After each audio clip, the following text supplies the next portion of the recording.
같이 보실 성경은 마태복음입니다.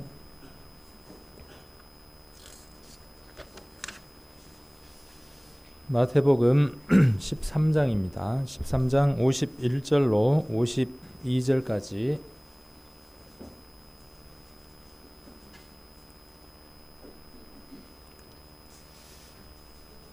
찾으셨으면 51절로 52절까지 같이 읽겠습니다.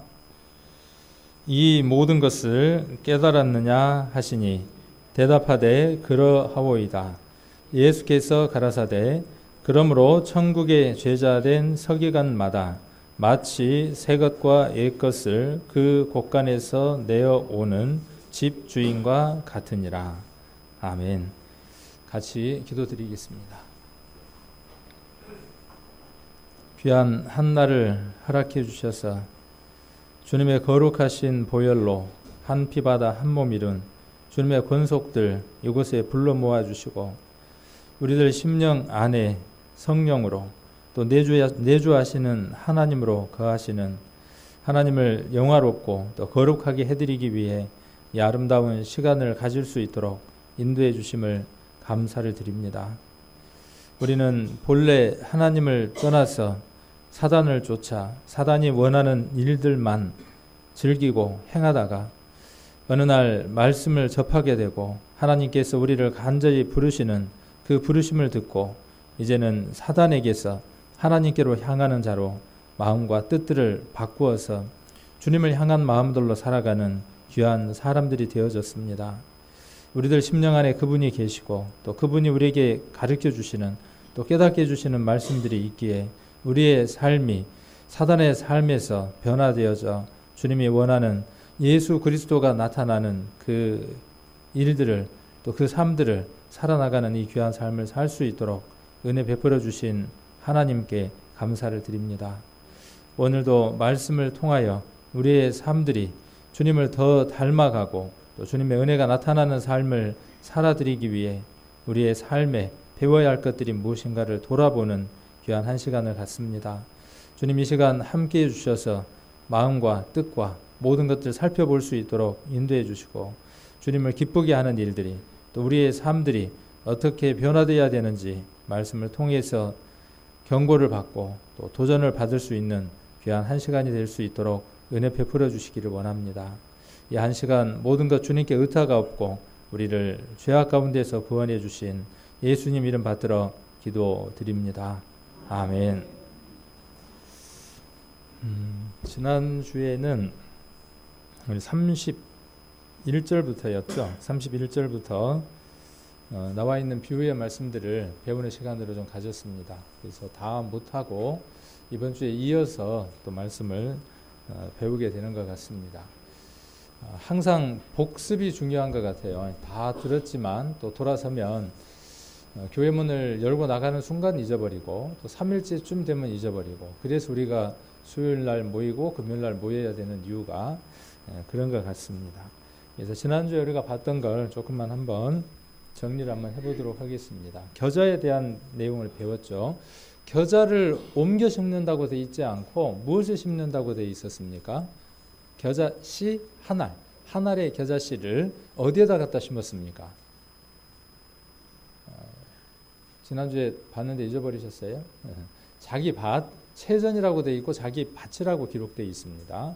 그래서 그곳에다가 한 알의 겨자를 가져다가 심었어요. 그랬더니 어떻게 됐느냐 하면 결과가 어떻게 됐죠?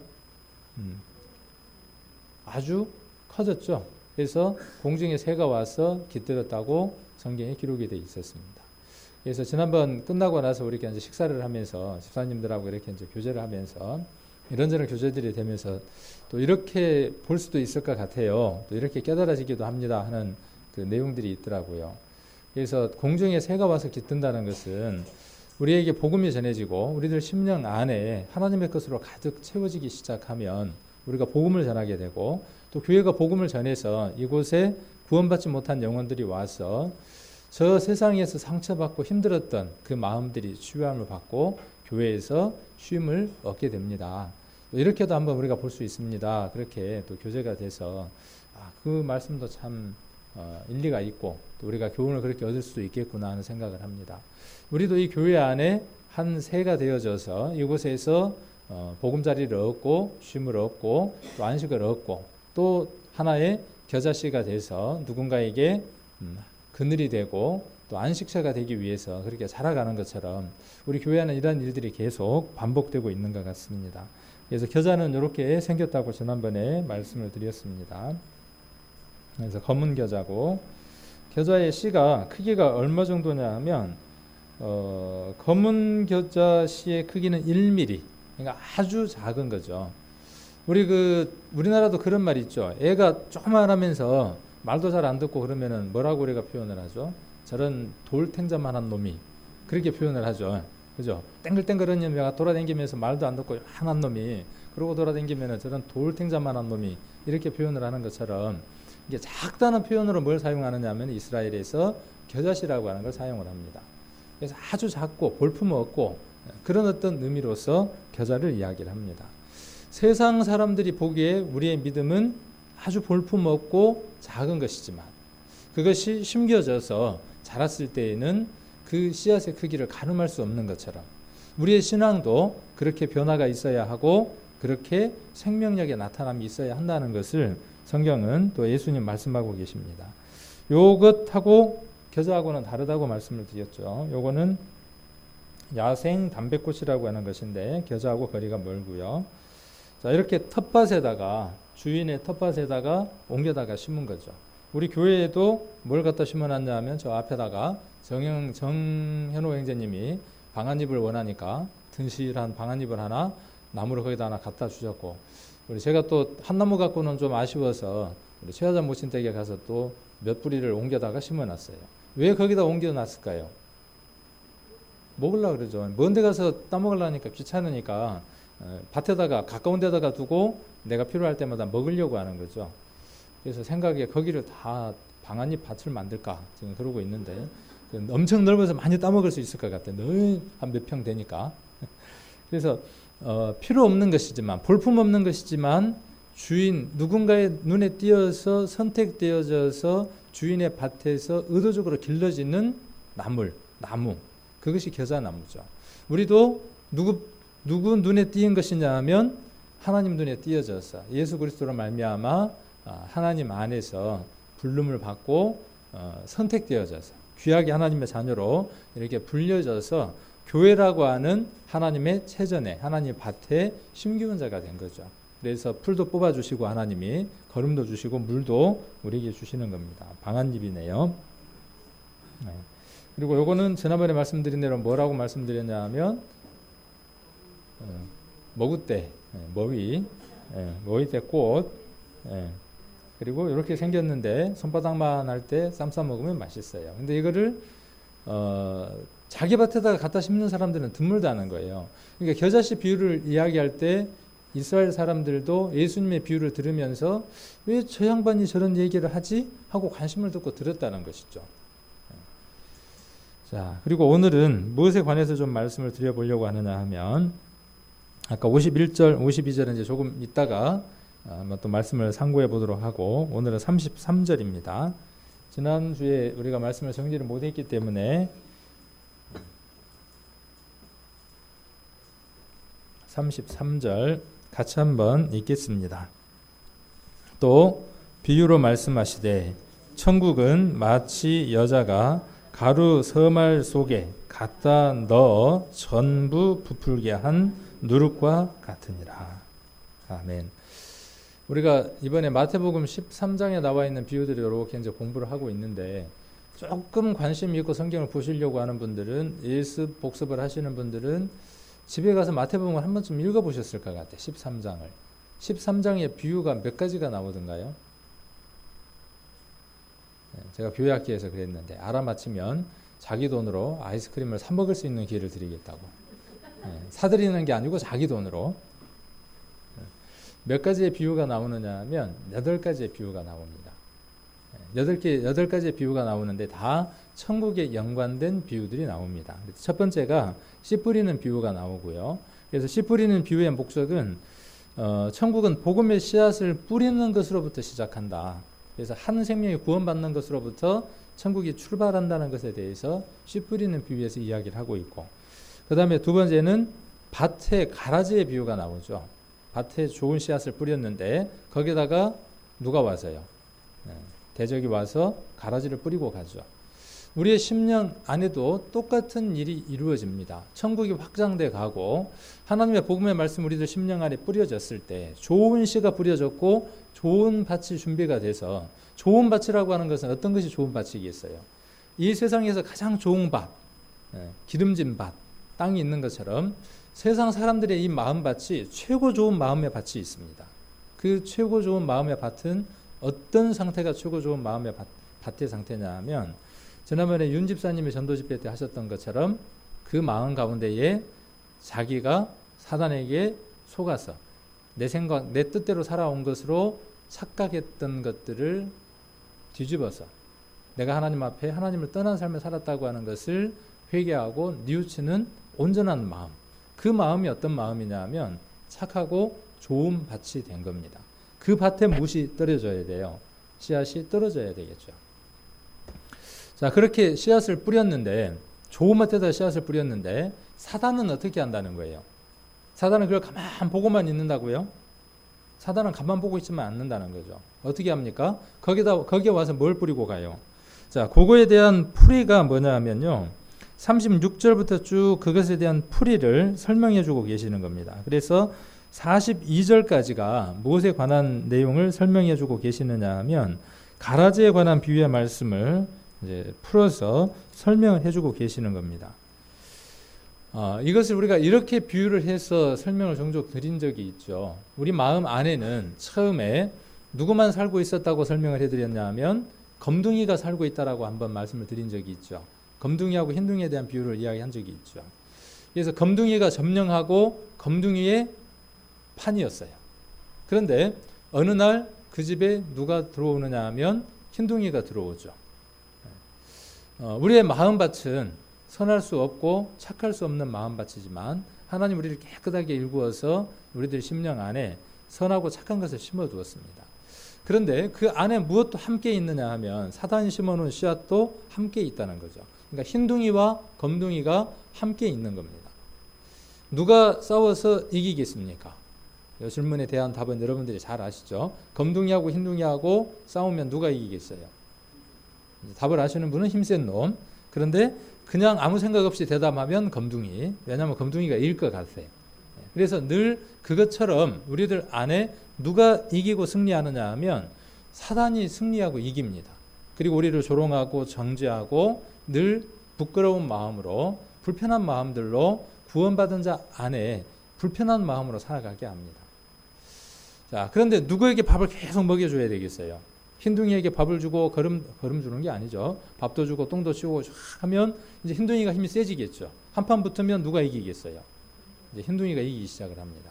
흰둥이가 한번 이겨보니까 재미가 나겠죠. 슬슬 싸움도 걸겠죠. 이제 이게 뭐냐면 승리하는 신앙의 첫 발걸음들이 되는 겁니다.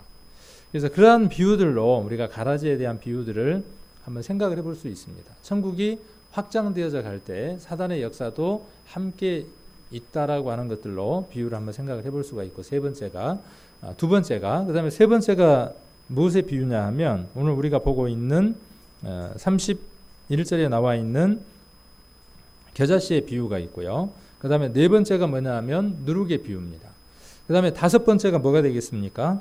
한번 찾아보십시오. 이제 다섯 번째가 어떤 비유가 되겠어요?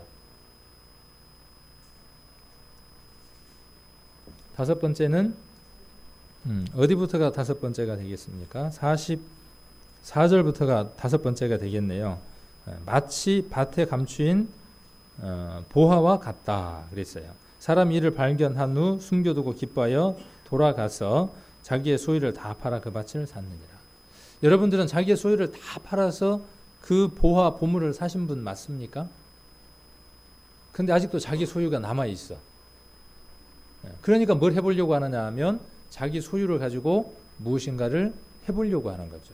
자기 남겨져 있는 건강과 자기에게 남겨져 있는 지식과 자기에게 무엇인가 있는 것으로 아직도 무엇인가를 해보려고 하는 거죠. 다 팔았으면 남겨져 있어야 돼요? 안 남겨져 있어야 돼요? 다 팔았으면 딱 뭐만 남겨져 있어야 돼요? 다 팔아서 바꿨으면 뭐만 남겨져 있어야죠? 예수 그리스도라고 하는 보화만, 우리들 심령 안에 천국만 이루어져 있어야 되는데 그러지를 못하죠. 거기에 대한 비유가 5번째고, 그 다음에 6번째는 무엇에 대한 비유입니까? 똑같이 천국에 대한 비유인데 진주 하나를 만났어요. 진주를 보는 눈이 있는 장사꾼이에요. 봤더니 이거는 보통 비싼 진주가 아니에요. 마찬가지로 어떻게 했습니까? 여기 46절에 보면 자기의 소유를 어떻게 했어요?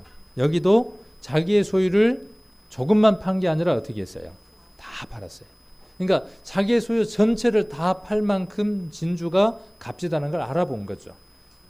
밭에서 보화를 발견했는데 자기 소유를 다 팔아도 아깝지 않다는 판단을 한 것이죠. 복음은 그런 판단 가운데에서 모든 것을 다 팔아서 사는 것입니다. 예수 그리스도를 사는 것입니다. 자, 그리고 7번째가 무엇에 대한 비유입니까? 47절에 또 천국은 이렇게 기록되어 있죠. 그래서 바다에 그물을 던지는 비유로 설명이 되어져 있습니다. 그리고 마지막으로 8번째는 뭐겠습니까? 마지막으로 8번째가 오늘 읽었던 집 주인에 대한 비유입니다. 이렇게 해서 마태복음 13장 안에는 8개나 되는 비유가 기록되어 있고 모두 어디에 초점이 맞춰져 있냐면 천국에 초점이 맞춰져 있습니다. 그래서 33절에 천국은 이렇게 또 비유가 되어 있죠. 마치 여자가 그랬어요. 여자가 가루 서말 속에 갖다 넣어 전부 부풀게 한 누룩과 같다. 좀 성경을 자세히 볼 필요가 있겠죠. 가루 서말이라는 게 있죠. 그리고 어떻게 했습니까? 뭘 가져다가요? 가루 서말 속에다가 뭘 가지고 오게 합니까? 한 누룩을 가지고 왔어요. 많이도 아니고 한 누룩을 가져왔어요. 그 한 누룩을 갖다가 어디에다가 넣었습니까? 서말의 가루 속에다가 전부 집어넣었어요. 그 속에 넣어서 조금도 아니고 서말 가운데 일부분만이 아니라 전체가 다 부풀게 만들었어요. 성경을 이렇게 읽다 보면 안 궁금하던가요? 서말의 양이 얼만큼인지. 이렇게 궁금해서 계산을 한번 좀 해봐야 되더라고요. 서말이면 얼마 정도 양이 될 것 같아요? 쌀가루, 서말. 자, 한 마리면 어떻게 돼요? 여기 보니까 옛날이 생각이 납니까? 아주 옛날이. 우리 어르신들은 생각이 날 것 같아요. 저기 있는 게 뭐예요? 돼. 요 밑에 있는 게요. 말. 요거 10개가 뭐예요? 한 말이 되네요. 새 되면은 떡이 몇 명 먹을 수 있을까요? 우리 저기 광양교회는 매주 떡이 안 떨어진대요. 서로 그냥 떡을 내려고 그래서 줄을 서가지고 떡을 낸대요. 근데 우리 교회도 이제 보면 이렇게 떡이 나올 때가 있는데 한 몇 대 정도면 우리 성도들 먹을 수 있습니까? 서대 정도. 그 정도 양이면 먹을 수 있을 것 같아요. 근데 여기 보니까 가루를 지금 얼만큼 한 겁니까? 그러면 이 양이 지금 얼만큼 되는 양이겠어요? 굉장히 많은 양이죠. 이 서말이라고 하는 것은 굉장히 많은 양인 것 같아요. 작은 양이 아니고, 그러니까 이런 걸 한번 우리가 생각을 해보면서 이 비유에서 이것이 어느 정도의 양이 되겠구나 하는 것들을 한번 머릿속에다가 그려봐야 어떤 일이겠구나 하는 걸 한번 생각을 해볼 수 있겠죠. 자, 그러면 한번 생각을 해봅시다. 누룩이 지금 얼만큼이라는 거예요? 지금 두 개의 비유는 같은 맥락에서 설명을 하고 있는 거죠. 아주 작은 겨자씨 하나예요. 1mm밖에 안 되는 그 겨자씨에 나무가 나물인데 나무가 되어져서 후에 그 속에 새가 와서 깃들 정도가 됐어요. 아주 작은 그 씨에 공중에 새가 와서 깃들 수 있는 크기가 되어졌어요. 마찬가지로 아주 작은 누룩 몇 개, 한 누룩이네요. 부풀게 한. 한이라는 말은 한 개라는 말은 아니네요. 어떻게 했다라는 설명이니까. 그래서 누룩과 같다 그랬어요. 누룩은 눈에 보여요, 안 보여요? 자, 누룩을 볼 수 있는 사람. 눈에 안 보이죠. 누룩은 미생물이죠. 뭘로 봐야만 볼 수 있습니까? 현미경으로 관찰을 해야만 누룩을 볼 수 있죠. 자, 이거 기억나십니까? 잘 안 보이는가요? 잘 안 보여요? 요 빵 생각나십니까 이거? 예. 저희 어머니가 예전에 여름철이 되면 저걸 또 여름철인지 겨울철인지 겨울에도 했던 것 같아요. 저거를 스텐으로 되어 있는 밥통, 옛날에 그 전기 밥통, 보온 밥통이 없으니까 밥들을 어디에다 넣냐 하면 스텐으로 된 데에다가 넣어가지고 아랫목에다 넣어놨다가 겨울철에 되면 밥을 꺼내서 먹고 그랬죠. 저기에다가 뭘 하느냐 하면 그때 뭘 넣죠? 부풀게 하려면 막걸리, 이스트 이런 걸 넣죠. 이렇게 해서 잘 넣어서 저렇게 해서 넣어 놓으면 이제 부풀기 시작을 하죠. 근데 때를 잘못 끄집어 내면 어떻게 되냐면요, 이불에 다 묻어 있고 그래요. 자, 그다음 여기 뭐예요? 그렇게 해서 나온 빵, 찐빵. 먹고 싶죠. 근데 한 몇 개 먹다 보면은 배가 불러서 나중에는 어떻게 하냐면 밑에 구멍을 파서 판만 먹고 저 형태 그대로 올려놓죠. 그럼 누나나 형이 먹다가 이게 뭐냐고 그래서 혼나고 했던 생각이 납니다. 근데 얘를 부풀릴 수 있는 건, 얘를 부풀린 건 뭐가 부풀린 거냐 하면 저렇게 누룩 곰팡이가 쟤를 크게 부풀린 겁니다. 이게 얼만큼 밀가루 속에 잘 들어갔느냐는 거에 따라서 얼만큼 잘 부풀어지냐가 결정이 되겠죠. 자, 그래서 두 비유의 핵심은 어디에 있느냐 하면 두 비유의 핵심은 이렇게 작은 겨자씨가 저 눈에 보이지 않는 곰팡이가 어떻게 되어졌다는 거죠? 가루 속에 들어가서 부풀어졌다는 거예요. 그래서 확장성과 생명력의 변화에 대해서 이야기를 하고 있는 거죠. 한번 여기에서 결론적인 것을 한번 이야기를 해본다면 우리의 믿음은 겨자씨처럼 아주 작은 것이고 눈에 보이지 않을 만큼 작은 것이고 또 무엇처럼요? 저기 지금 누룩처럼 아예 보이지 않는 것 같은, 때로는 우리가 어느 형제가 어느 자매가 구원을 받았다고 하지만 그 안에 생명력의 역사가 전혀 없는 것들이 보여집니다. 저 사람이 구원 받았는지 안 받았는지 물에 물 탄 듯 술에 술 탄 듯 타락하는 것처럼 그렇게 보일 때가 있어요. 그런데 하루 교회에 나와, 두 번 교회에 나와, 하루 성경을 봐, 이틀 예배에 참석을 해, 꾸준히 이 모임 안에 있으면서 시간이 지나다 보니까 조금씩 어떤 변화들이 나타나느냐 하면 점점 변화들이 나타나서 어느 날 시간이 지나서 보니까 이 앞에서 간증도 하고 이 앞에서 하나님의 말씀을 선포하는 그런 크기들까지 성장해 있는 것을 볼 수 있더라는 것이죠. 하나님은 우리에게 무엇을 원하시느냐 하면 너희의 믿음은 세상 사람들 눈에 보기에는, 너희들 자신이 보기에는 하늘의 씨앗인 것처럼, 하늘의 저기 누룩 곰팡이처럼 아무것도 아닌 것처럼, 존재가 없는 것처럼 보일지는 모르지만 무한한 생명력의 근원을 갖고 있으므로 반드시 어떻게 되어져야 된다는 것이죠. 변화나 확장들이 나타나야 한다는 것이죠. 그것을 예수님은 지금 두 비유로, 우리가 살펴보고자 하는 두 비유에서 말씀을 하시고자 합니다. 그래서 가루 서말 속에 이렇게 기록했는데 여자가 그랬죠. 그래서 여자를 우리가 한번 어떻게 볼 수도 있느냐 하면 교회라고 한번 생각을 해볼 수도 있을 겁니다. 교회의 역할은, 서말이라고 하는 것은요, 서말은 3 곱하기 10이죠. 그렇게 표현할 수도 있죠. 예. 그러니까 그렇게 표현을 해도 무방하죠. 3 곱하기 10. 예. 이게 3이라고 하는 수는 뭐냐 하면 하나님의 수이죠. 10이라고 하는 것은 뭐냐 하면 완성된 수이죠. 그래서 서말이라고 하는 것은 뭐냐 하면요, 자기가 할 수 있는 최대치 전부예요. 자기가 갖고 있는 전부예요. 하나님은 우리 교회에다가 서말이라고 하는 우리에게 맡겨진 영혼들이 있습니다. 하나님 우리에게 원하시는 것은 그 서말 속에 전부 들어가서 그 누룩이 하나하나에 다 침투되어져서 충분히 부풀려지기를 원하는 겁니다.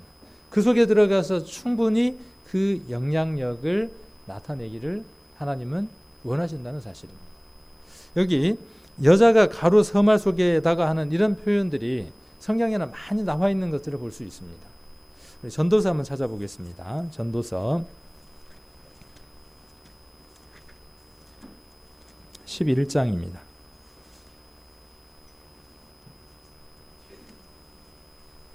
전도서 11장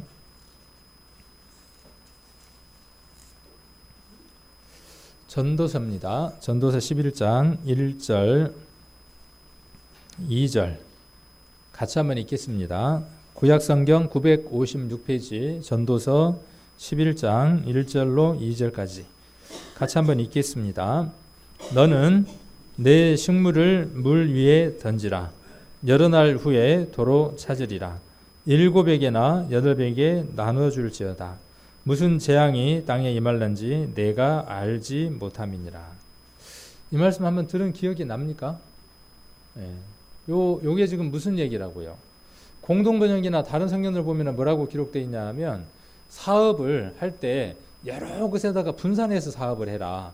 그러면 그 중에 하나는 잘 될 것이다. 이렇게 번역을 해놨어요. 그 번역이 맞을까요? 아니에요. 여기서 지금 이야기하는 것은 뭐냐 하면요. 내 식물이라고 하는 것은 뭐냐 하면 아까 여자가 가지고 있는 가루 서말처럼 자기가 가지고 있는 전부입니다.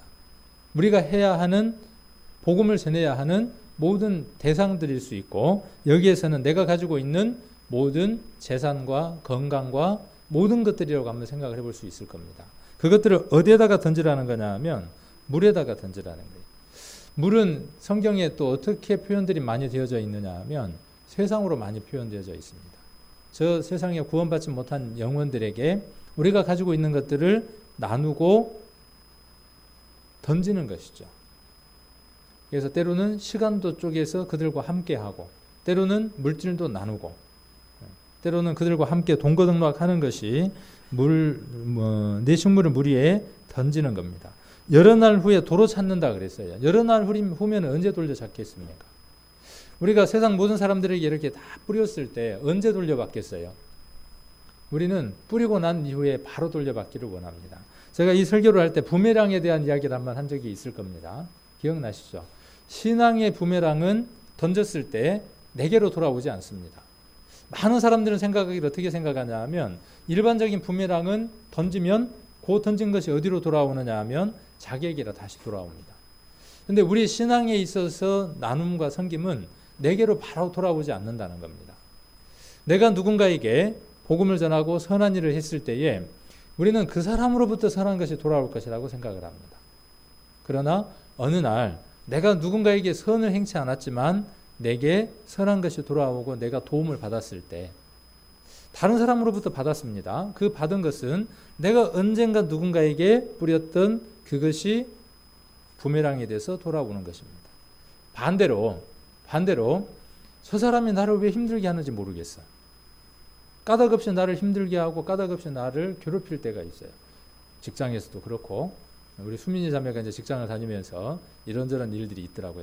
사회 초년생으로서 겪는 일들이 많은 것 같아요. 비단 그것뿐이겠습니까? 많은 일들이 부딪히고 겪게 됐죠. 그랬을 때 우리는 생각합니다. 왜 저 사람이 나에게 저렇게 할까? 내가 당신에게 손해를 끼친 일이 없고 내가 해를 끼친 일이 없는데 왜 내가 당신으로부터 이렇게 힘든 일을 당해야 하는지.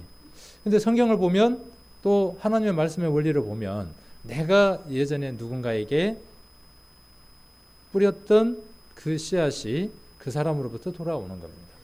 하나님의 원리의 법칙은 그 사람에게서 찾고 그 사람에게서 받는 것이 아니라 누군가에게 했던 그것이 다른 사람으로부터 내게 돌아온다는 사실이에요. 그러니까 우리가 누군가로부터 돌아올 때 어떻게 생각해야 되겠어요?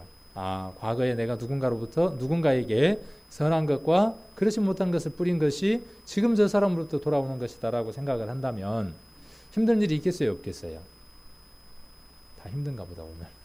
네, 오늘 날씨가 그래서 다 힘든가 봐.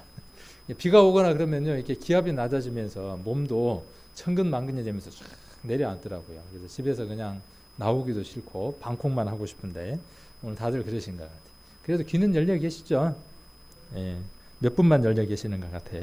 자, 그래서 여러 날 후에 다시 찾습니다. 그리고 7이나 8에게 그랬어요.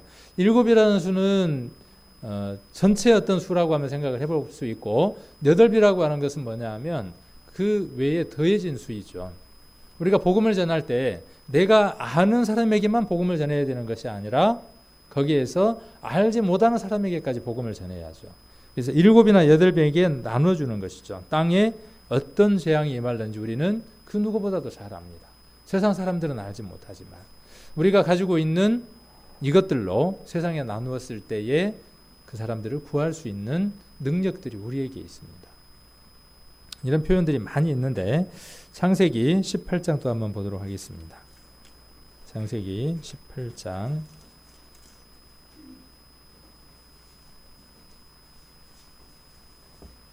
1절부터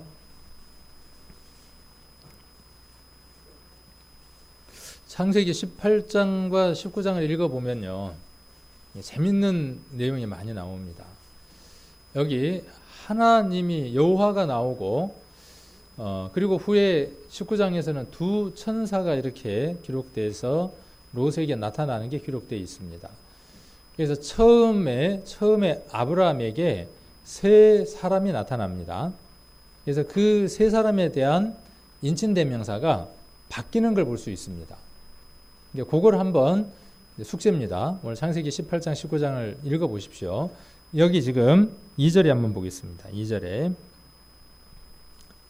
눈을 들어본즉 사람 셋이 맞은편에 섰는지라.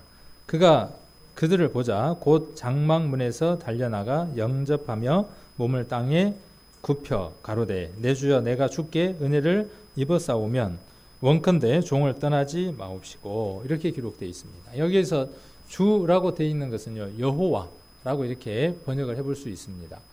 그래서 지금 누가 땅에 엎드린 거예요? 땅에 엎드린 건 누구죠? 이제 인칭대명사를 잘 봐야 하니까 누가 엎드린 거예요? 아브라함이. 누구를 만나가지고? 천사라는 말은 없어요. 지금은 천사라는 말은 없어요. 셋이죠. 사람 셋을 만났어요. 그리고 어떻게 했습니까? 엎드렸어요. 그리고 무엇이라고 불렀습니까? 내가 주께라고 이렇게 불렀습니다. 자, 6절 한번 보겠습니다. 6절 5절에 보면 내가 떡을 조금 가져오리니 당신들의, 복수로 지금 이야기하고 있죠. 당신들의 마음을 쾌활케 하신 후에 지나가소서. 당신들이 종에게 오셨음입니다. 그들이 가로되 내 말대로 그리하라. 그들이라고 되어 있습니다. 6절에 아브라함이 급히 장막에 들어가서 사라에게 이르되 속히 고운 가루 세 서알을 가져다가 반죽하여 떡을 만들라 하고. 여기도 보니까 사람 셋이 나타났는데 그 셋에게 대접하고 먹이기 위해서 무엇을 준비하라고 이야기하느냐 하면 세 서알을 준비하라고 이야기를 합니다. 그래서 이렇게 좀 공통적인 것들을 우리가 한번 생각을 해볼 수 있습니다. 아까 가루 세 마리라고 이야기를 했고 여기서는 세 서알하고 이야기한 걸 한번 생각을 해볼 수 있습니다. 이런 공통점들을 한번 찾아볼 수 있습니다. 그래서 여기 한 서알은 몇 대냐 하면 양 4대 정도가 됩니다. 그리고 이 세 서알은 한 에바라고 이야기를 할 수 있어요. 한 에바. 에바의 양은 리터수로 따지면 약 22리터 정도. 그러니까 한 서알은 7.3리터 정도. 대수로 따지면은 4대 정도. 한 에바는 그러면 몇 대죠? 계산 한번 해보시라고. 3, 4, 12. 그러니까 한 에바는 몇 대냐 하면 12대가 되겠네요. 꽤 많은 양이네요. 그러니까 지금 12대나 되는 가루를 가져다가 지금 뭘 하는 거죠? 반죽을 만들라고 하는 겁니다. 자, 그렇게 해서 누구를 지금 접대를 합니까? 누구를 대접을 해요? 사람 셋을 대접을 합니다. 9절 한번 보겠습니다. 그들이 아브라함에게 이르되, 이제 10절 그가 이렇게 기록이 되어 있고 13절에 여호와께서 아브라함에게 이르시되. 자, 아까는 사람 셋이라 그랬고 그 다음에 쭉 인칭대명사가 5절에 보니까 당신들의 이렇게 기록되어 있고 5절 후반절에는 그들이라고 되어 있고 그 다음에 9절에는 그들, 10절에는 그가 이렇게 기록되어 있고 13절에 와서는 지금 뭐라고 이야기를 하고 있습니까? 여호와께서 이렇게 지금 이야기를 하고 있죠. 그리고 그 사람들이 거기서 일어나서 소돔으로 향하고 아브라함은 그들을 전송하러 함께 나가니라. 여기 그 사람들이는 누구 계세요? 여기 그 두 사람들. 성경을 읽어보신 분들은 창세기 19장과 이것이 연결되는 걸 알 수 있겠죠. 그래서 이 두 사람은 창세기 19장에서 무엇으로 바뀌어서 설명이 되느냐 하면 19장 1절 한번 보겠습니다. 19장 1절에 날이 저물 때에 그 두 천사가 이렇게 돼 있죠. 자, 한 사람은 인칭대명사가 그들에서 그로 바뀌어서 여호와로 바뀌었고요. 그 다음에 두 사람은 창세기 19장으로 넘어가면서 누구로 바뀌었냐 하면 두 천사로 바뀐 것을 볼 수 있죠. 단순하게 우리가 어떻게 생각을 한번 해볼 수 있느냐 하면 세스아는 누구를 대접하기 위한 것이냐 하면 여호와와 두 천사를 대접하기 위한 것이라고 한번 생각을 해볼 수 있겠죠. 그리고 그 두 천사가 후에 또 어떻게 인칭대명사가 바뀌는지 그것도 한번 관심을 갖고 19장을 쭉 읽어 보시면 좋겠다는 생각이 듭니다. 숙제니까 18장 19장에서 그 셋이 어떻게 바뀌는지를 한번 보시고 오늘 초점은 6절에가 있습니다. 그래서 아브라함이 세 스아를 가져다가 반죽을 해서 떡을 만들어서 누구에게 대접을 하도록 드렸냐 하면 사람 셋에게 대접한 것을 볼 수 있습니다. 우리는 어떤 사람들이냐 하면 예수님에게 하나님에게 먹을 것을 드실 것을 대접해야 할 사람들입니다. 예수님께서 드시고 잡수실 만한 음식이 뭐겠습니까? 우리가 먹어야 할 음식은 무엇일까요? 우리가 먹고 우리가 마셔야 할 것은 예수 그리스도의 몸과 예수 그리스도의 피를 먹고 마시는 삶을 살아야 할 것이고 그러면 우리가 예수님에게 우리가 하나님에게 드릴 수 있는 음식, 떡 무엇이 있을 수 있을까요? 여기는 지금 아브라함은 뭘 드렸어요? 사람 셋에게 고운 가루 세 스아를 드렸습니다. 여러분들은 이 세 하나님이라고 하니까 참 어렵네요. 삼위일체에 대해서 다시 한번 언제 이야기할 수 있으면 성경을 통해서 한번 정리를 해보는 것도 좋을 것 같습니다. 어느 설교자 중에 한 분이 저요 하고 한번 얼른 맡아서 삼위일체에 대해서 한번 설명을 해봐도 좋을 것 같습니다. 성경에는 삼위일체라는 말이 없습니다. 그리고 삼위일체라는 말로 성경에 기록되어 있는 하나님을 제대로 표현할 수 없습니다. 그래서 일간에서는 장로교라든가 많은 교회에서는 삼위일체를 부정하면 그 교회를 이단이라고 이야기를 합니다. 그러나 성경 어디에도 삼위일체라는 단어가 없습니다. 그 단어로 성경에 기록되어 있는 이 오묘한 하나님에 대한 정의를 내릴 수가 없습니다. 만일 내릴 수 있다면 내려놓았다면 그 사람이 하나님일 겁니다. 그래서 여기도 보면 오늘 우리가 보는 18장과 19장에도 보면 그 우리의 하나님이 기록되어 있습니다. 창세기 1장에도 뭐라고 표현되어 있죠? 하나님이 단수가 아니라 하나님이 어떻게 표현되어져 있죠? 우리가 우리의 형상대로 사람을 만들고 그래서 복수로 표현된 걸 볼 수 있을 겁니다. 여기에도 그 하나님이 복수의 형태로 나타난 것을 한번 살펴볼 수 있을 겁니다. 나머지는 우리 성도님들 이제 숙제고 그래서 아브라함이 하나님께 귀한 것을 드렸던 것처럼 자기가 드릴 수 있는 전부를 드렸던 것처럼 우리가 하나님 앞에 드릴 수 있는 전부는 무엇일까요? 아까 예수님께서 말씀하시기를 천국은 마치 이것과 같다라고 말씀하신 것처럼 하나님이 우리에게 원하시는 것은 무엇이냐 하면요. 우리에게 주어진 모든 사람들에게 우리가 누룩이 되어져서 그들이 전부 부풀려지기를 원하는 겁니다. 하나님의 나라의 사실들을 깨닫기를 원하는 겁니다. 예수님이 부활하시고 난 이후에 드셨던 음식 뭐가 있죠? 예수님이 드셨던 음식. 예수님은 제자들이 마을 아래에 가서 구해왔던 음식을 이야기했을 때 예수님이 뭐라고 말씀하셨습니까? 너희가 알지 못하는 먹을 양식이 내게 있다 말씀하셨죠. 예수님의 양식은 무엇이었어요? 잃어져 버린 영혼을 구원하고 그것을 구하는 것이 예수님의 양식이었죠. 예수님이 제일 드시고 싶어하는 게 뭐냐면요. 아까 이제 제가 드리려고 했던 그 말씀처럼 구운 생선이에요. 적당하게 요리가 되어진 생선. 그냥 생선 말고 어떤 생선요? 생선이 팔딱팔딱 뛰면 별로잖아요. 이게 구운 생선.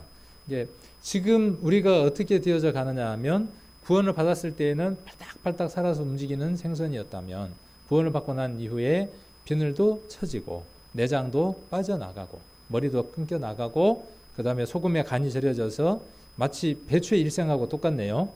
그리고 불 위에서 양쪽으로 제대로 구워져서 밥상을 즐겁게 하는 그 생선처럼 우리도 예수님이 즐거워하고 예수님이 원하시는 그 음식은 무엇이냐면요.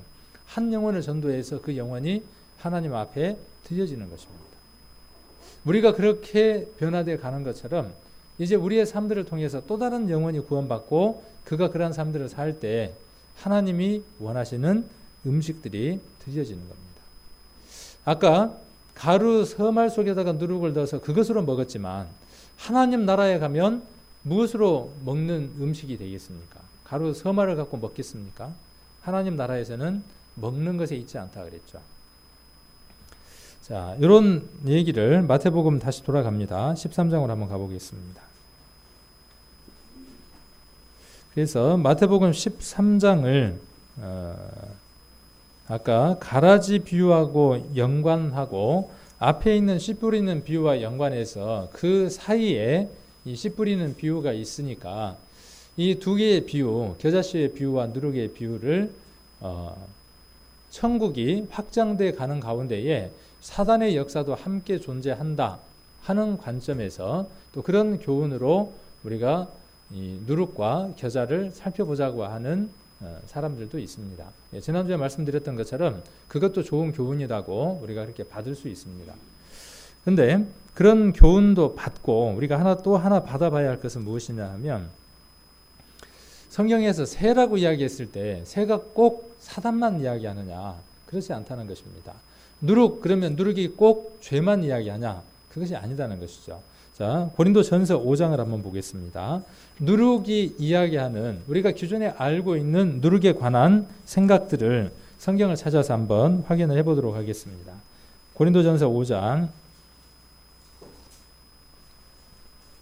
7절입니다. 5장 6절, 5장 6절부터 한번 보겠습니다.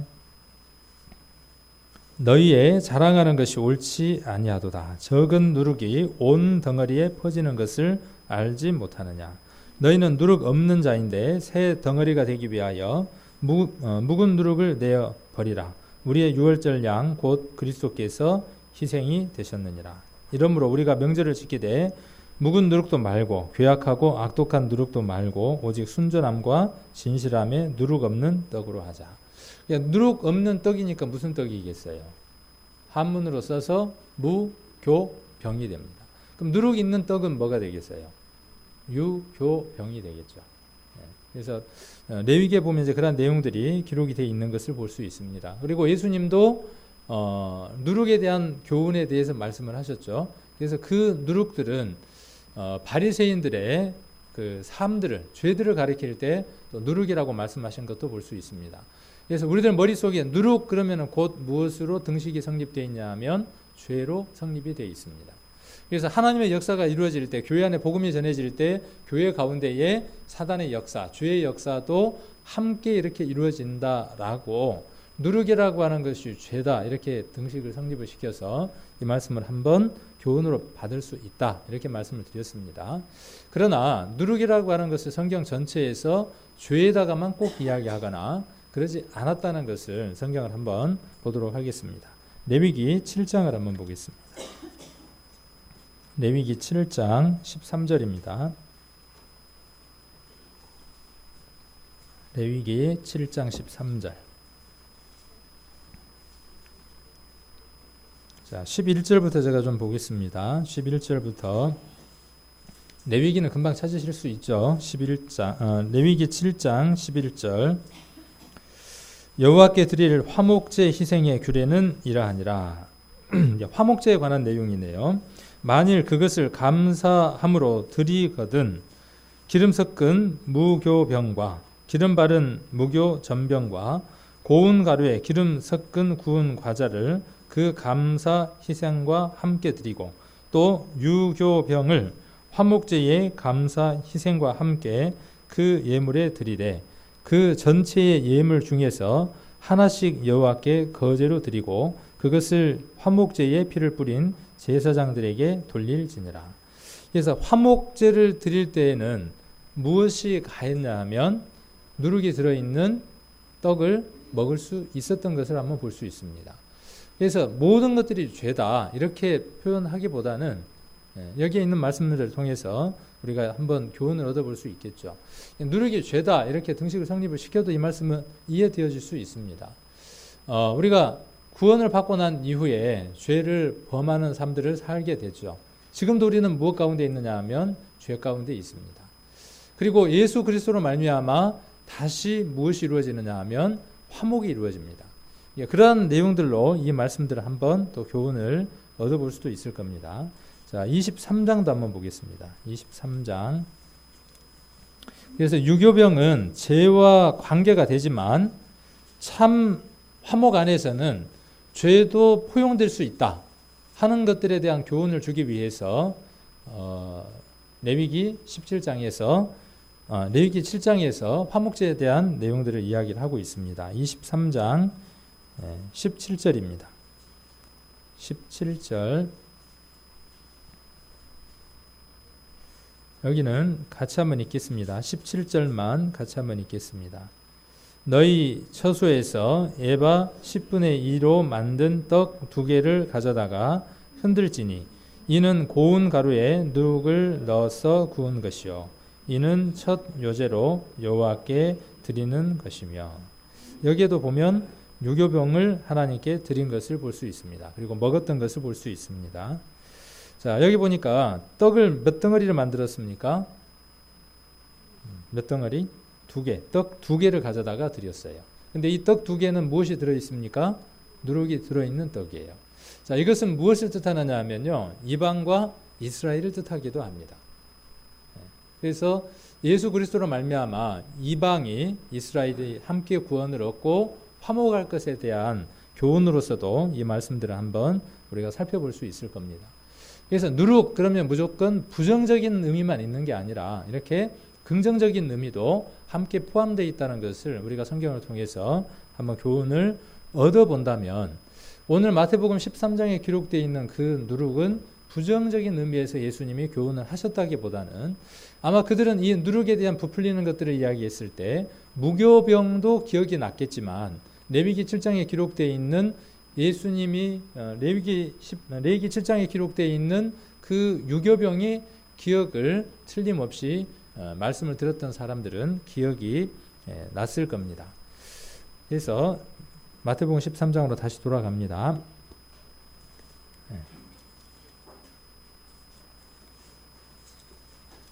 그래서 예수님께서 이 두 비유를 통해서 우리에게 말씀하시고자 하는 요지는, 예수님께서 누룩이 되어 주셔서 가루 세마를 부풀게 하셨다고 하는 것으로도 한번 교훈을 얻어볼 수 있습니다. 그래서 이 세상에서 가장 죄가 많은 사람 그러면 누가 되겠습니까? 이 세상에서 가장 죄가 많은 사람, 죄가 전혀 없는 분이었지만 죄가 가장 많은 사람이 되신 분이 누구냐 하면 예수님이죠. 한 점의 죄가 없는 분이 요한의 안수로 말미암아 세상 그 누구보다도 죄인이 되어졌던 분이 누구냐 하면 예수님이죠.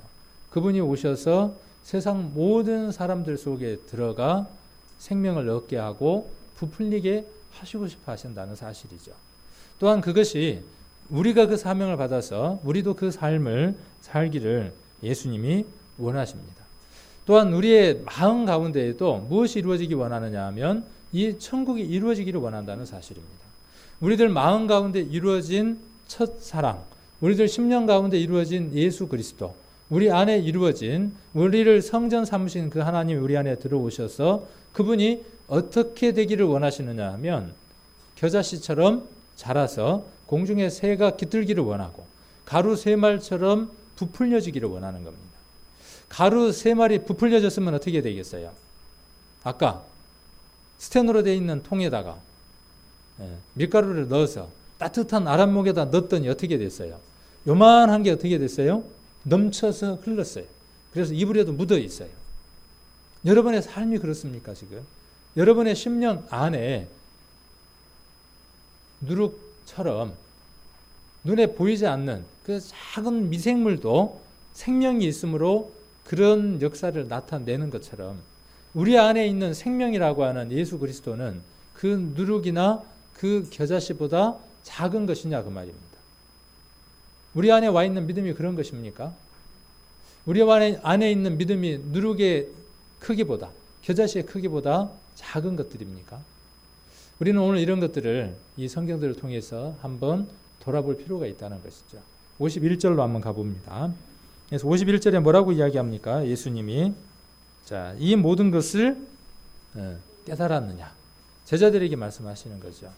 또 듣는 우리 모두에게 지금 말씀하시는 겁니다. 예수님이 말씀하시고자 하는 그 교훈들을 온전하게 깨닫고 마음 가운데에 새겼느냐 그 말입니다. 그리고 대답하되 그러하오이다. 52절에 이제 마지막으로 그 7개의 비유에 대한 말씀을 하시면서 마지막으로 이제 한 말씀을 더 하시는 겁니다.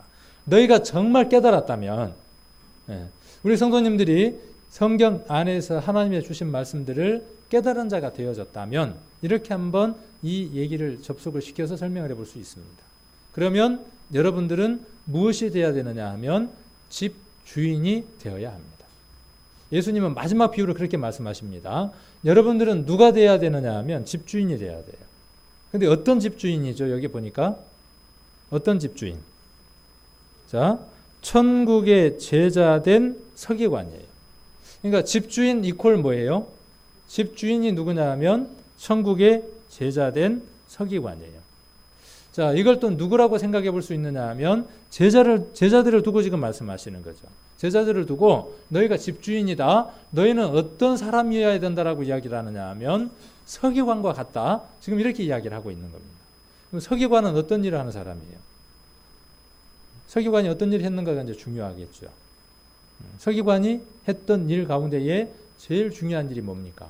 성경 말씀을 필사했죠. 그것을 기록해서 보게끔 했던 사람들이죠. 그 다음 그들이 했던 일들이 뭐냐 하면 율법을 풀어서 잘 알아듣기 쉽게 설명하는 일들을 했습니다. 그래서 서기관 이퀄 무엇이라고 설명하기도 하느냐 하면 율법사들이라고 설명할 수도 있습니다. 그리고 또 무엇을 한번 생각을 해볼 수 있느냐 하면 성경을 연구하는 사람들이라고 생각해 볼 수 있습니다. 그런데 예수님이 서기관들에 대해서 긍정적으로 표현했어요? 부정적으로 표현했어요? 늘 부정적으로 표현을 많이 하셨죠? 서기관들에 대해서, 율법사들에 대해서, 바리새인들에 대해서. 그런데 여기서는 어떻게 표현하고 있느냐 하면 긍정적인 것에 대해서 이야기를 하고 있죠. 그래서 이 서기관이 하는 일들에 대한 이야기를 하면서 오늘 주제처럼 무엇과 무엇입니까? 새 것과 옛 것을 어디에서요? 곳간이네요. 그 곳간에서 내어오는 집주인과도 같아요. 우리가 마지막 시대를 살면서 하나님 앞에서 우리가 해야 할 사명이 어떤 사명이냐 하면 제자들에게 지금 그 사명을 말씀하시는 겁니다. 너희가 해야 할 사명이 이 일이다라고 말씀하시는 거예요. 너희가 해야 할 일이 새 것과 옛 것을 나누어 주는 그 집주인과 곳간에서 끄집어내서 곳간에만 있으면 돼야 안 돼요. 그것이 곳간에만 있으면 안 되고 어떻게 되어져야죠? 곳간에서 나와서 쓰여져야죠. 그래서 그렇게 쓰임을 받게 하는 집주인처럼. 그래서 마치 누구처럼요? 서기관처럼. 서기관이 말씀에 그렇게 창념하고 말씀을 읽고 필사하고 나누어 주었던 것처럼 이렇게 지금 이야기를 하고 있습니다. 그러면 새 것은 뭐고 옛 것은 무엇일까요? 옛 것은 옛 성품, 나쁜 것이고 새 것은 그리스도 안에서 새롭게 구원받은 새로운 피조물이고 그럴까요? 자, 옛 것은 무엇이냐면요. 예수 그리스도에 대해서 설명되어진 모든 구약의 예언들입니다. 구약에 기록되어져 있는 모든 성경들을 옛 것이라고 하면 생각을 해볼 수 있습니다. 새 것은 누구냐 하면 이제 예수 그리스도를 가리키는 것입니다. 그러므로 옛 것과 새 것은 구분되어진 별개의 것이 아니라는 것이죠. 새 것과 옛 것은 곧 누구를 가리키는 것이에요? 예수 그리스도를 이야기를 하는 것입니다. 우리는 집주인입니다. 우리는 천국의 서기관입니다. 무엇을 맡은 자이죠? 말씀을 맡은 자예요. 새 것과 옛 것을 맡은 자들이에요. 신약만 계속 보고 신약 안에 있는 것들만 나누어 주고 교제를 하는 그런 사람들이 아니라 구약 안에도 무엇이 담겨져 있습니까? 구약 안에도 예수 그리스도에 대한 교훈과 예수 그리스도에 대한 내용들이 숨겨져 있고 감추어져 있죠. 그것들을 퍼 올려서 나눠야 되는 사람들이 누구냐 하면 우리들이라는 사실이죠. 그 곳간이 어디가 돼야 맞습니까? 이 성경이 그 곳간이 돼야 되겠습니까? 여기가 곳간이 돼야 되겠습니까? 그 곳간은 어디가 돼야 되느냐 하면요. 여기가 곳간이 돼요. 우리들 심령과 마음과 우리의 모든 생각이 무엇이 돼야 되느냐 하면 그 곳간이 돼야 된다는 사실입니다. 그리고 이 곳간 안에는 옛것과 새것이 가득 차 있어야죠. 예수 그리스도에 대한 그림자와 히브리서에 기록되어 있는 것처럼 모형과 그림자와 이런 것들이 가득 내 속에 잠겨져 있고 예수 그리스도께서 오셔서 실제로 이루신 것에 대한 내용들이 내 심령 안에 가득 채워져 있고 그래서 입을 열면 만나는 사람마다 이것을 나눌 수 있는 사람들이 되어져야 하나님 앞에 온전한 사람이라는 사실이죠. 입만 열면 자기 생각, 자기 뜻, 자기 계획, 자기가 배운 것. 자, 부딪히겠어요? 안 부딪히겠어요? 부부간에 싸우는 이유도요. 교회 안에서 다툼이 일어나는 이유도요. 모든 갈등의 원인들을 보면요. 무엇 때문이냐 하면 자기 생각을 주장하기 때문에 그래요. 자기 경험과 자기 생각이 뚜렷하게 있기 때문에 그래요. 그런데 윤 집사님이 늘 그 부분을 말씀 많이 하시잖아요. 그리고 성경도 이야기하는 것이 뭐냐 하면 그게 자기 거예요? 누구 거예요? 내가 느끼기에, 내가 생각하기에, 내 생각에는. 근데 그게 실은 누구 것이다고요? 자기 것 아니에요. 자기 것이 아니에요. 누구 거예요? 사단에게 속고 있는 것이 많아요. 그런데 자기 것이라고 생각하니까 어떻게 하는 거죠? 서로 부딪혀서 차색 하고 싸우는 거예요. 그런데 옛것과 새것으로서 나누잖아요. 부부간에 한번 옛것과 새것으로 한번 나눠보세요. 가정 가운데에서 아침에 기도로 시작하고 성경 안에서 옛것과 새것을 끄집어내서 교제하는 시간들을 한번 가져보십시오. 그러면요. 그때는 누구 것으로 나누는 것이죠. 그때도 내 것이 아니라 누구 것으로 나누는 거예요. 주님 것으로 나누는 거예요. 사단의 것으로 나누면요. 분쟁밖에 없어요. 그러나 주님 것으로 나누면 그 안에 화목이 찾아옵니다. 교회도 마찬가지예요. 이곳에서 무엇을 나눌 때요? 하나님의 것을 함께 나누고 교제할 때입니다. 우리가 지난번에 아가서를 배웠죠. 이런 표현들이요. 성경에는 일맥상통하는 표현들이 많이 있습니다. 아가서 7장 한번 보겠습니다. 우리가 아가서 배울 때 한번 봤지만 한번 보겠습니다. 아가서 7장. 아가서가 어디 갔다냐? 아가야 나오너라 또 그러나요? 아가서 7장 10절부터 한번 보겠습니다. 자, 7장 10절로 13절 같이 한번 읽겠습니다.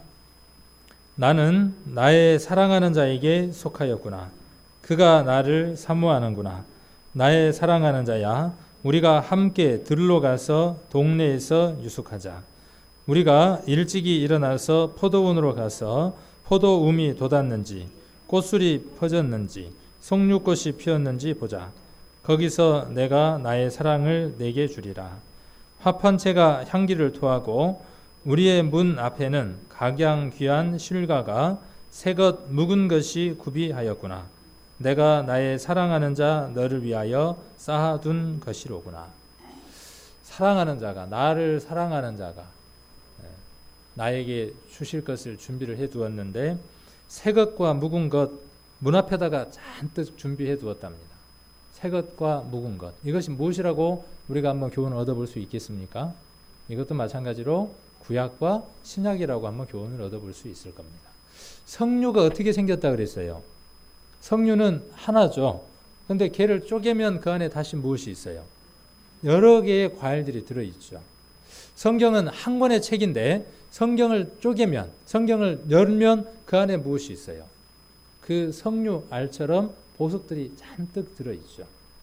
그래서 석류꽃이 피었는지 안 피었는지 이건 중요해요, 안 중요해요?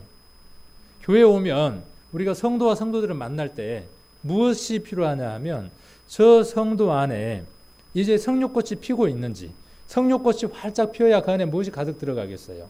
우리들 심령 안에 석류꽃이 피어야 이 안에 무엇이 들어가겠어요? 옛것과 새것이 가득 채워져서 그것으로 나눌 수 있을 거 아니에요. 사랑이 나누어지려면 그리스도하고의 사랑이 이루어지고 성도와 성도와의 사랑이 이루어지고 그 모든 꽃을 피우기 위해서는 우리들 안에 옛것과 새것이라고 하는 것이 구비되지 않으면 사랑이 꽃 피울 수가 없다는 사실입니다. 그래서 어디로 가자 그러냐 하면 동네로 가서 유숙하자 그러죠. 주님은 교회 안에서 우리끼리 잘 먹고 잘 사자 그렇게 말씀을 안 하십니다. 어디로 가자 그래요? 이제 복음을 전하러 어디로 가야 돼요? 저 세상으로 들로 복음을 전하러 가야 하는 것이 우리의 사명입니다. 그래서 12절에 포도원으로 가서 포도움이 돋았는지 또 석류꽃이 피었는지 보자는 것이죠. 그리고 13절에 뭐가 향기를 통합니까? 합판채가 향기를 토해요. 합판채 보셨어요? 합판채? 수요일날 예배 때 참석하셨던 분들은 합판채를 한번 보셨을 텐데, 자, 요게 합판채예요. 누가 누구에게 줬죠? 창세기에 보면 그것도 이제 찾아보십시오. 합판채에 대한 내용이 창세기에 기록되어 있으니까. 자, 이렇게 생겼어요. 생기기를. 그리고 열매는 어떻게 생겼어요? 합판채 열매가 이렇게 생겼습니다. 그래서 이것은 무엇을 하는 데 쓰였던 물건이죠? 임신. 그렇죠? 아이를 갖도록 돕는 데 쓰였던 도구가 합판채였습니다.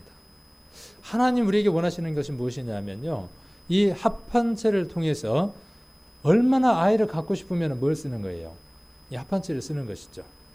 합판채를 가질 수 있는 방법이 어떤 방법이 있을까요? 우리들 사이 하나님과 나 사이에서 이 교회 안에 예수 그리스도와 신랑과 신부 사이에서 무엇이 생겨야 합니까? 아이가 생겨야죠. 아이가 안 생기면 신부는 필요 있어요, 없어요? 필요가 없어요. 대를 잇지 못하는 여인은 의미가 없어. 옛날 조선시대에 7거지약 가운데 하나에 포함됐죠. 실은 누가 자식을 못 낳는 건데 자기 아들한테 문제가 있는 경우가 많은데 그걸 다 여자에게 돌리는 경우도 많이 있었죠. 우리도 교회에도 이렇게 출산율이 낮아지는 건 좋은 게 아니에요. 세상은 저출산이지만 교회는 어떻게 되어져야 되냐면 새로운 생명을 많이 탄생시켜야죠. 이렇게 생명을 탄생시키는데 꼭 필요한 게 뭐냐 하면 합판채 향기가 토해야 된다 그랬어요. 저 합판채가 또한 무엇이겠어요?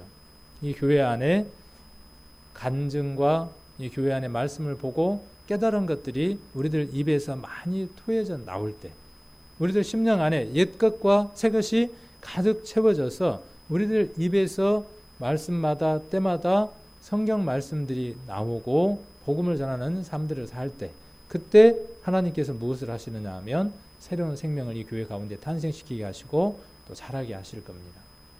그래서 오늘 마태복음 13장 51절로 52절에 기록되어 있는 것처럼 우리가 정말 깨달았다면 또 매일 깨닫는 삶들을 살고 있고 우리들 심령 안에 하나님이 주신 깨달음들이 온다면 오늘 이 52절에 기록되어 있는 것처럼 이제 곳간을 잠궈 놓는 사람들이 아니라 옛것과 새것을 끄집어내서 나누어 줄 수 있는 그 곳간에 있는 것을 끄집어낼 수 있는 우리 귀한 성도님들이 되셔서 먼저는 가정이 말씀 안에서 합판채가 토하는 그런 삶을 사시고 그 다음 구역이 그렇게 되시기를 원하고 그 가정과 구역의 모습들이 교회의 모습이 돼서 우리 교회를 통해서 많은 사람들이 구원함을 받고 또 우리 교회가 하나님 앞에 귀하게 쓰임받기를 간절히 원합니다.